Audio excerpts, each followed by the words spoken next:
ng pakundangan ang mga tao. Kung anong gusto nila, yun ang gagawin nila. Wala silang pakialam kung magagalit sa kanilang Allah, kung lumabag ba sila sa Islam o hindi, walang pakialam. Sa pagkain na lang ng patubo, mga kapatid, pagkain ng riba, wala nang pakialam ang mga tao. Tuturuan mo yan ay riba, magagalit pa sa iyo, aawayin ka. Sabi niya, anong ipapakain mo sa mga anak ko kung hindi ako magsasangla? Ibabalik sa iyo yung hindi na makikinig sa mga katuruan. Allahumma musta'an.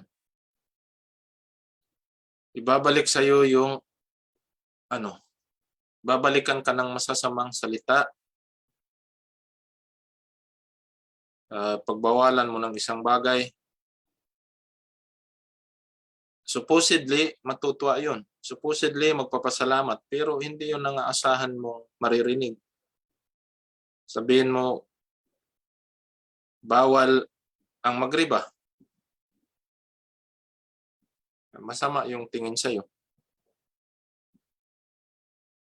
So, napakaraming mga kapatid, napakaraming trials sa ibabaw ng lupa, sa society, na kailangan kumapit talaga tayo sa lubid ng Islam. Sabi ng Allah, ba'da a'udhu billahi minasyaitanir rajim, wa'tasimu bihablillahi jami'an wala tafarraqu. Panghawakan ninyo ang lubid ng Allah subhanahu wa ta'ala. At huwag kayo maghiwa-hiwalay. Panghawakan ang lubid ng Allah. Sabi pa ng Allah, wala tamutunna illa wa antum muslimun. Huwag ninyong hahayaan na kayo ay madatnan ng kamatayan na hindi kayo tunay na mga Muslim.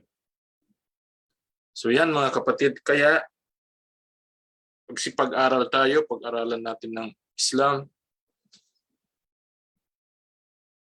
pag-aralan natin ng tamang akida, tamang katuruan, para hindi tayo maligaw. Dahil may mga katuruan na akala natin kasama yun sa katuruan ng Islam o kaya yun ay tinuro ng Islam. Pero katunayan, yun ay hindi tinuro ng Islam. Pero kung titingnan natin, na akala mo pagsamba, pero hindi pala yun pagsamba. Okay? Napakaraming sikta na kung saan, kung hindi tayo mag-ingat, na akala natin, yun ang totoong landas ng Islam. Yun ang totoong landas ng Sirat al-Mustaqim. Pero lahat yun ay pagkaligaw. Kaya sabi ng hadith ng mahal na propeta sallallahu alaihi wasallam, kullu bid'atin dalalah wa kullu dalalatin finnar. Ang lahat ng innovation sa Islam, anong ibig sabihin ng innovation? Yung innovation, yung gawain, pinasok ng tao sa Islam, pinasok ng mga gustong manira sa Islam, pinasok nila yon doon sa katuruan, pero wala sa utos sa atin ng Allah at wala din itinuro sa atin ng propeta.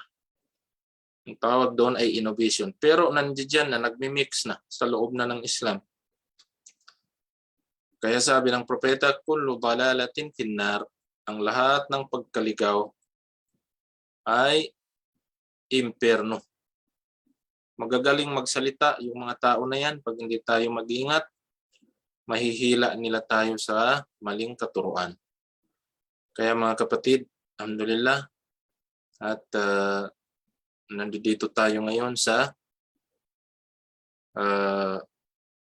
pag-aaral. Kaya kukumustahin natin yung pagka-Muslim natin. Kukumustahin natin. Umiiwas na ba tayo sa mga gawaing bid'ah o kaya innovation? O nanatili pa rin tayo sa gawaing innovation? Kung sakasakali, nandiyan pa tayo, umiwas na tayo, umalis na tayo. At magtauba, magbalik loob sa Allah. At kung wala na tayo diyan sa paggawa ng mga innovative na gawain sa Islam, alhamdulillah. So, yun mga mahal namin mag-aaral ang tungkol sa mga bagay na yun. Okay? Kukumustahin natin lagi ang sarili natin. Hindi yung kung sino-sino lang yung kinukumusta natin tapos yung sarili natin, hindi na natin kinukumusta ang pagka-Muslim natin. Kumusta na kaya ang pagka-Muslim ko? Ako ba'y nagdadasal sa tamang oras? O kaya nagpapabaya na ako ng aking dasal? Ako ba'y umiiwas na sa mga salitang walang kabuluhan? O kaya nananatili pa ako sa salitang walang kabuluhan? Yun yung mga bagay na dapat natin pag-aralan o kaya itanong sa ating mga sarili. Ako ba ay nakikichismis sa mga kaibigan? Pinag-uusapan ko ba ang buhay ng ibang tao? Or buhay ko na lang ang inaatupag ko? Alam ba ninyo mga kapatid, sabi sa atin ng hadith ng mahal na propeta sallallahu alaihi wasallam, min husnil islamil mar' tarkuhu ma la ya'ni. Alam mo yan, ganda ng hadith na yan. Pero minsan di natin maiiwasan. Napakagandang katuruan ng Islam. Napakagandang pamantayan ibinigay sa atin. Min husnil islamil mar' tarkuhu ma la ya'ni. Kabilang sa pagiging mabuting Muslim ng isang Muslim ay ang umiiwas siya sa mga bagay, wala siyang concern, hindi siya concerned doon. Ngayon kahit hindi concern, yung mga tao sumasawsaw sa mga sumasawsaw sa mga bagay-bagay na hindi naman siya concerned. Min husnil islamir mar' tarkuhu ma la ya'ni. Iiwasan na yung mga bagay. Kabilang yun sa pagiging mabuting Muslim natin, yung iiwasan natin ang mga bagay na hindi naman tayong involved. Hindi naman tayong concerned doon. Hindi tayo nagmamarites sa mga bagay-bagay. Kaya mga kapatid, subhanallah, katuruan din ng Islam, kapag mayroon dalawang tao nag-uusap ng masisinsinan na usapan, bawal tayo pumasok doon. Maliban kung tayo magpaalam.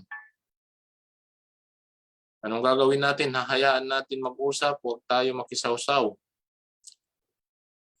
Yun ang gusto ng Islam sa atin. Bakit? Baka importante yung pinag-uusapan nila.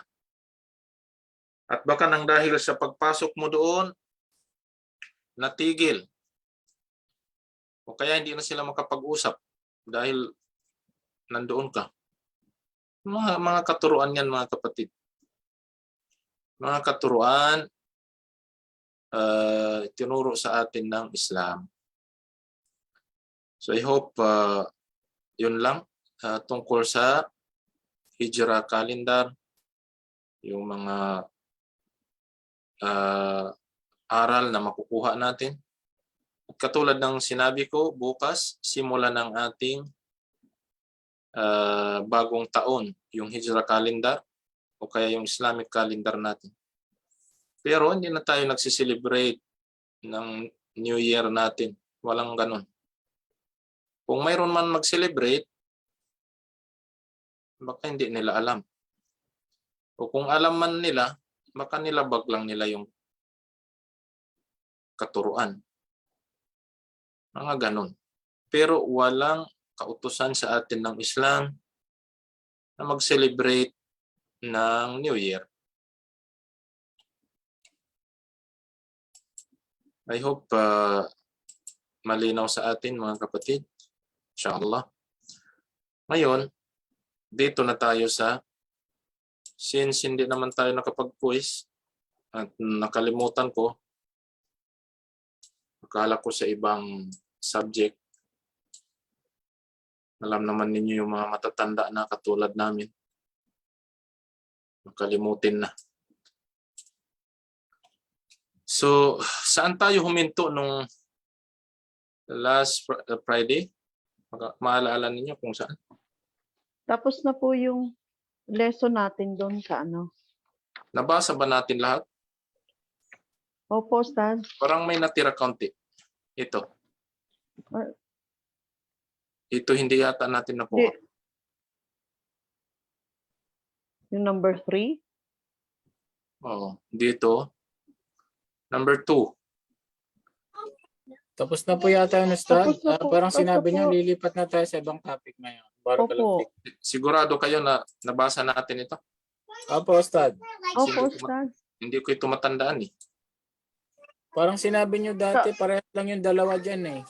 Sa 1 to 3. Yung, Halos parehas oho. lang. Ito mayroon dito mahalaga, hindi natin nabasa eh.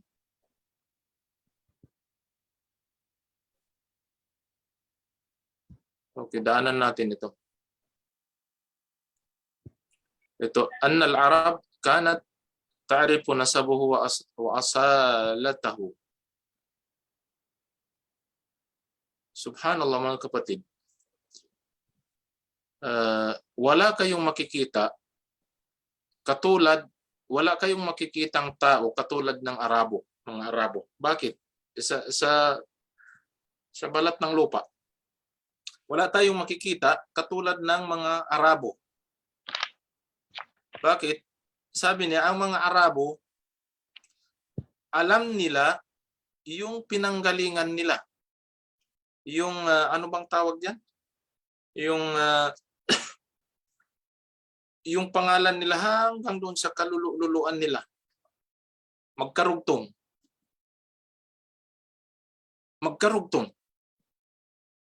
Nababanggit kung saan nanggaling halimbawa si Abdullah Ibnul Mubarak, ganon. Si Abdullah anak ni Mubarak, anak ni ganito. Yung nasab, nakalimutan kong sa Tagalog kung anong nasab. Yung lahi. Alam nila yung lahi na pinanggalingan nila. Nakadugtong doon sa pangalan nila. Tama o mali? May mga tao, mga kapatid, may mga tao sa atin, kahit sa Pilipinas, di nila kilala kung sino yung tatay at kung sinong nanay nila. Totoo ba yan o mali?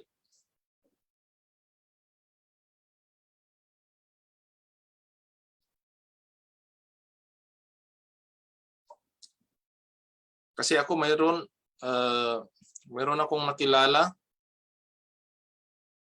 na isang kapatid natin, hindi niya kilala kung sino yung tatay niya at kung sino yung nanay niya. Lumaki siya, hindi niya kilala yung pamilya na walang pamilya. Allahul musta'an. Alam mo sa atin sa Pilipinas, yung mga, alam na ninyo kung anong nangyayari. So yung mga bata napapariwara, hindi nila alam kung saan yung. Pero ang Arab, na-retain nila yung ano nila, yung nasab nila. Yung pinanggalingan nila. Yung asal nila. Kaya nakikita nila lahat o kaya alam nila kung sino yung mga kalululuan nila, pinanggalingan nila. ولنا أن نتصور ظهور شخص من موالي بين هذه القبائل. Sabi niya, tingnan natin ang isang lalaki mula sa pagitan ng dalawang kabail, dalawang kabila, tribe, dalawang tribe. Mada sayakunu radd fi'l al-qabail walaqad qala al-kuffar ma hadha an-nasab ar-rafi'. Ito yung sinabi ng mga kuffar dito sa nasab. Nasab, ibig sabihin ng nasab dito yung lahi ng mahal na propeta sallallahu alaihi wasallam. Ano yung sinabi ng mga Quraysh, ng mga kuffar? Ito yung sinabi dito sa sinabi ng Allah subhanahu wa ta'ala, at ito ay matatagpuan natin sa surah Az-Zukhruf verse 31. Surah Az-Zukhruf verse 31. Sabi ng Allah, waqalu. Sino makabasa sa atin ng aya na ito? Magtaas nga kayo ng kamay. Sino gusto bumasa? Sister Aliyah. Assalamualaikum po. Salam warahmatullah. أعوذ بالله من الشيطان الرجيم وقالوا لولا نزل هذا القرآن على رجل من القرون من القريتين عظيم. Okay, mashallah. Barakallahu fiik. Sino yung gusto sa lalaki lang? Gusto ko yung lalaki. Sino yung magtaas ng kamay? Kasi pag walang magtataas ng kamay sa lalaki, ako yung magtataas. Abdurrahman. وقالوا لولا Istiada ya نزل Abdurrahman. أعوذ بالله من الشيطان الرجيم وقالوا لولا نزل هذا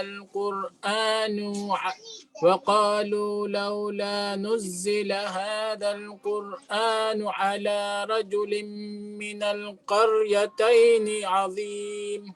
MashaAllah. Sabi dito, وَقَالُوا لَوْلَا نُزِّلَ هَذَا الْقُرْآنَ عَلَى رَجُلٍ مِنَ الْقَرْيَتَيْنِ عَظِيمٍ. Sabi ng mga kuffar ng Quraysh, kung sana ang Quran ibinaba na lamang ng Allah sa isang lalaki, ala rajulin minal qaryatayn adim. Sa grammar, anong maiintindihan ninyo dito sa qaryatayn?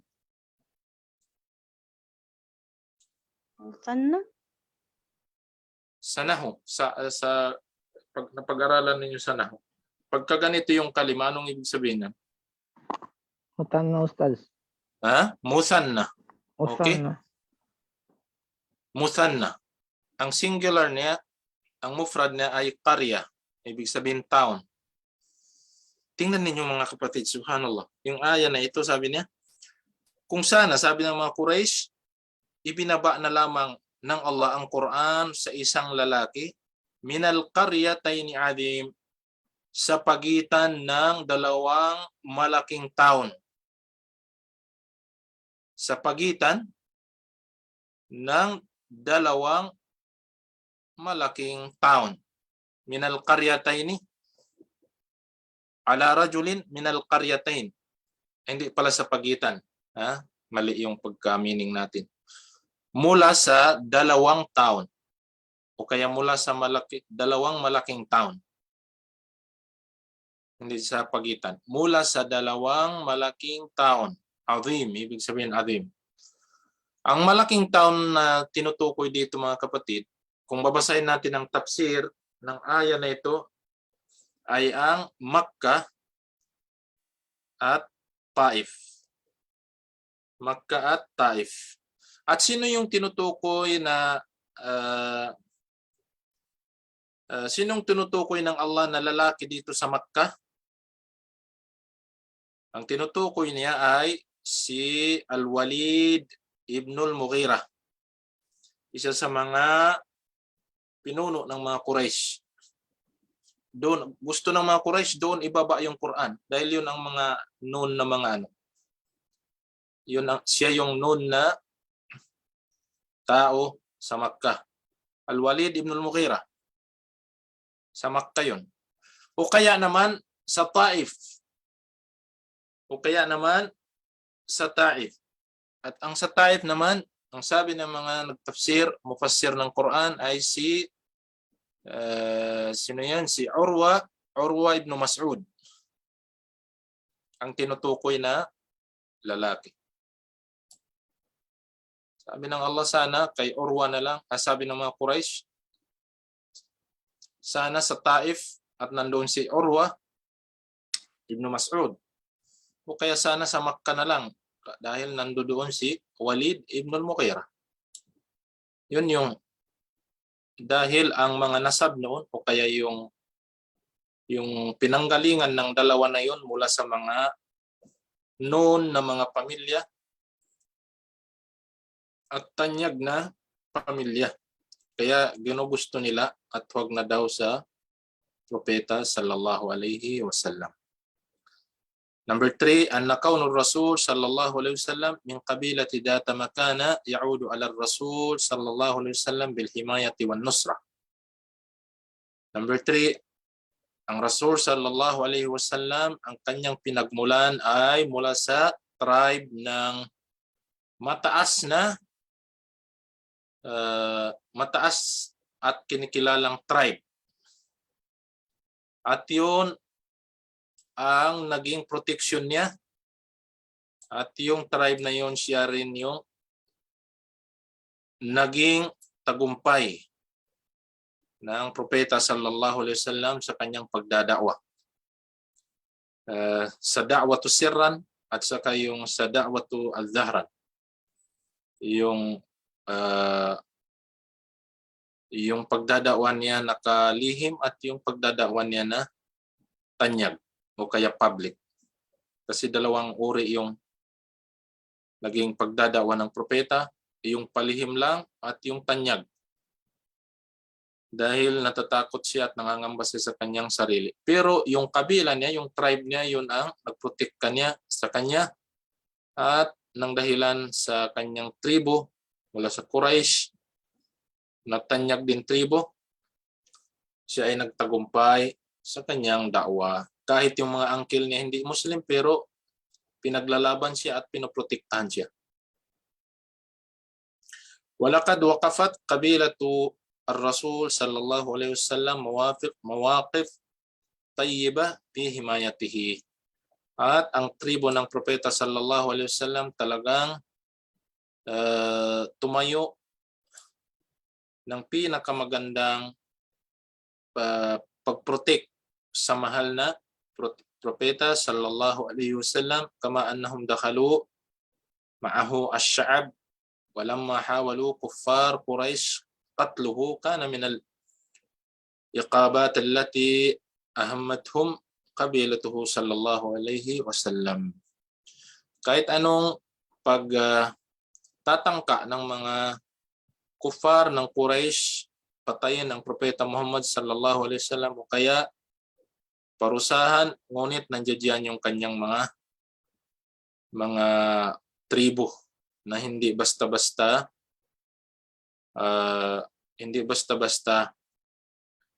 gagawin ng mga Quraysh, kuffar ng Quraysh, ang pagpaslang sa kanya o kaya pagpatay dahil nandiyan yung kanyang mga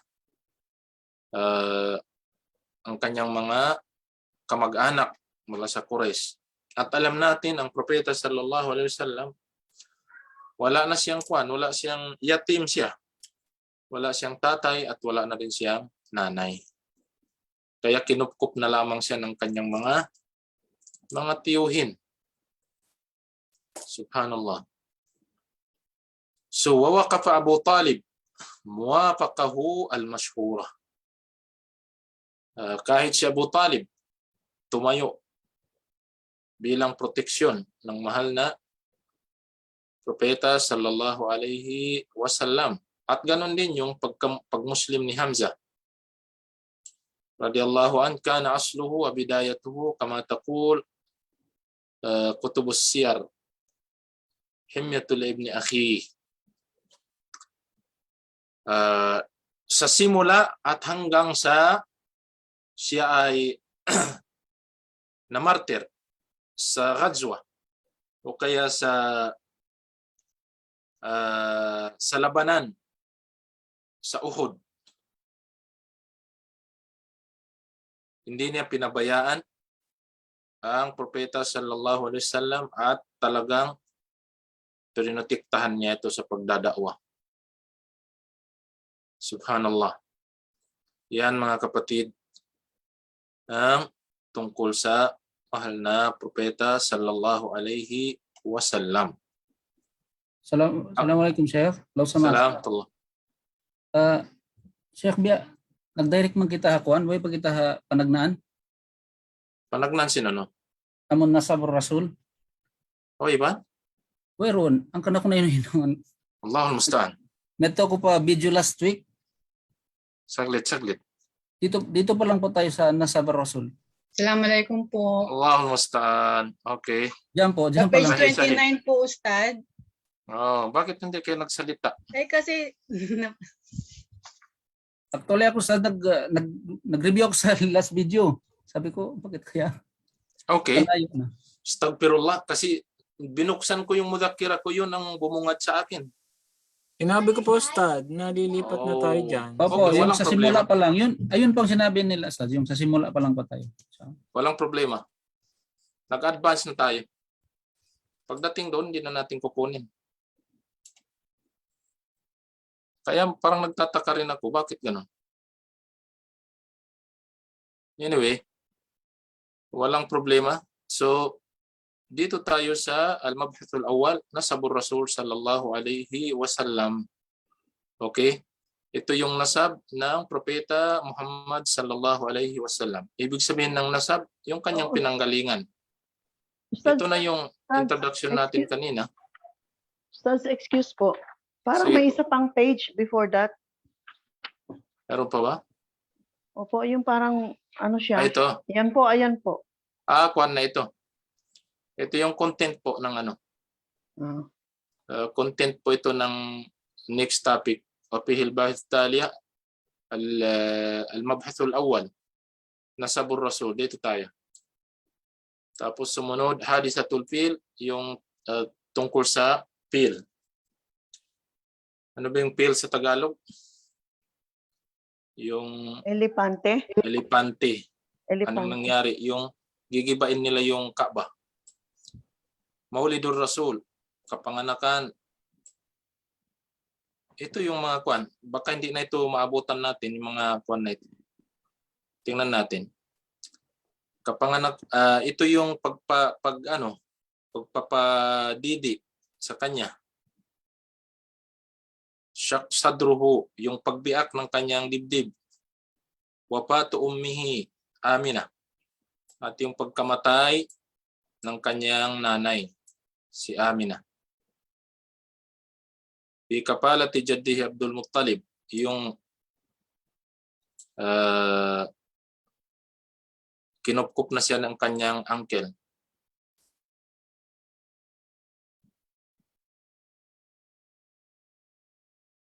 Tapos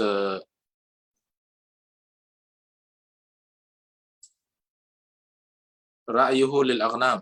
Ito yung pag-aalaga niya ng ano, ng ghanam, mga kambing.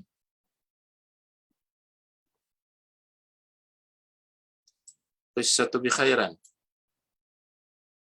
Qissatu bahira. Kisa ng isang pari o kaya isang monk, yung nagnegosyo siya tapos natagpuan niya yung isang pari. Ito yung mga kwan, ito yung mga ano lang. Hindi na natin ito makuha lahat. Baka sa kwan, sa ibang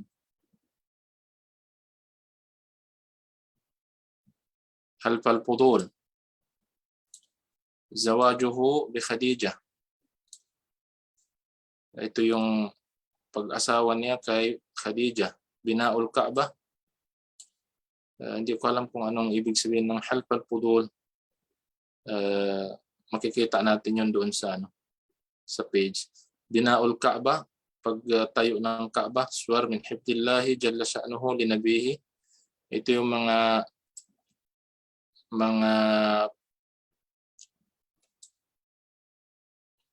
mga picture o kaya yung pagpapangalaga ng Allah sa kanya. Okay? Paano siya inalagaan ng Allah? Pangalarawan. Kung paano siya pinangalagaan ng Allah. Qabla al-bi'tha. Before siya maging propeta. Okay, so yan yung ibig sabihin lahat. Allahul musta'an. Napunta tayo doon sa dulo-dulo ng Al-Mabhasul Awwal. So dito nasabur Rasul sallallahu alaihi wasallam. Anyway mga kapatid, meron tayong kahit pa paano makapunta tayo doon. Babalik na lang tayo ulit dito sa nasabur Rasul sallallahu alaihi wasallam. At yung nakuha natin kanina doon, inshallah lalaktawan na natin yan dahil nakuha na natin. Okay po, inshallah. Inshallah. Jazakumullahu khairan. Barakallahu fikum. Sallallahu ala nabiyina Muhammad wa ala alihi wa ashabihi wa sallam. Mga kapatid, ang araw na ito ay araw ng Friday. Paramihin natin ang salawat sa propeta dahil darating sa kanya ang pagsalawat natin. At huwag natin kalilimutan, mayroon oras sa pagitan ng asar at maghrib. At hindi natin tiyak yung oras na yan kung anong oras, pero sa pagitan yan, may oras dyan, tinatanggap ng Allah ang ating mga panalangin, kaya paramihin natin ang ating mga panalangin. Assalamualaikum warahmatullahi wabarakatuh. Waalaikumsalam warahmatullahi wabarakatuh. Ustaz. Jazakumullahu khairan, Ustaz. Barakallahu fikum.